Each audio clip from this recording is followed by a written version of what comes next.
Good morning, everybody. It's April 9th, 2020. I want to pick up today on the theme that I started yesterday when I introduced the book, Live in Grace, Walk in Love by Bob Goff. This is a very personal theme for me. Probably should be for all of us to where we're going now. We're going to look at grace and sin. And I personally have most of my life struggled with that balance in my own life. Why is there so much sin in my life? So we're going to look at 1 Timothy 1:15. It's a great Bible verse. Paul says, "This is a faithful saying and worthy of all acceptation, that Christ Jesus came into the world to save sinners, of whom I am chief." That is a powerful verse. Faithful saying means this is true.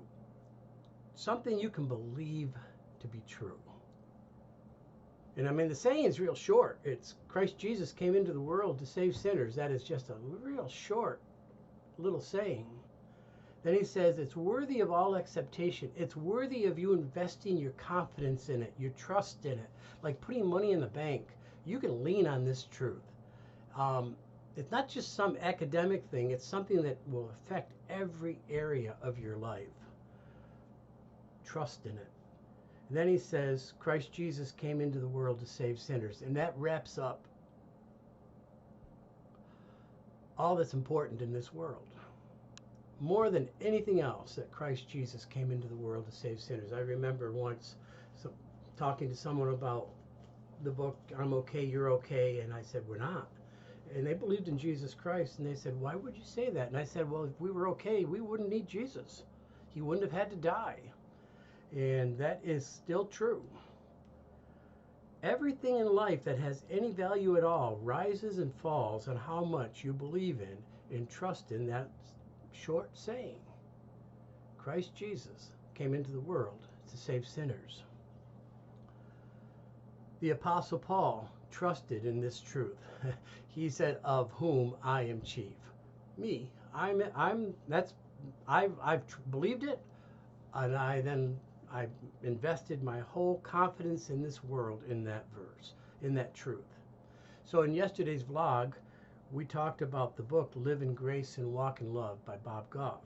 And you really can't live in grace and walk in love until you see yourself as the chief of sinners. I am more convinced of that all the time as I deal with people. People who want to be seen as loving people but reject the idea of I'm a great sinner.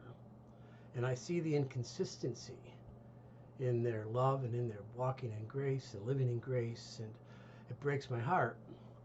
So Paul, the writer of this verse, 1 Timothy 1:15, said in Romans 5:20, where sin abounded, grace abounded more. Did much more abound, not abounded more, much more abound. Just keep adding it on. In other words, the greater the sin, the greater the grace.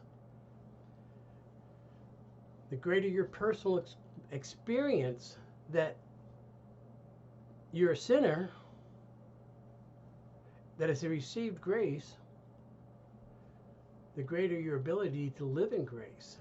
And if you're really living in grace, you will walk in love.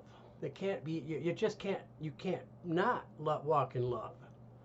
I often wondered how Paul, the very moral religious man, could say, of whom I am chief. And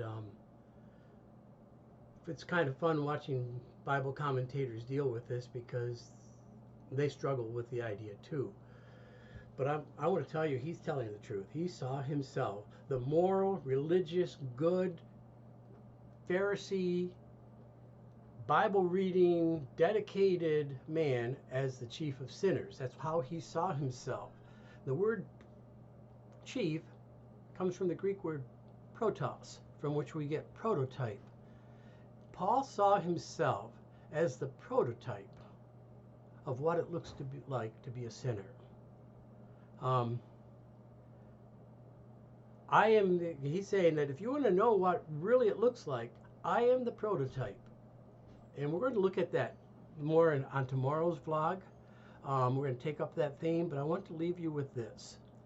If you want to walk in love, you must live in grace. And if you're going to live in grace, you must see yourself as someone needing grace, as a great sinner. Thank you, and God bless you.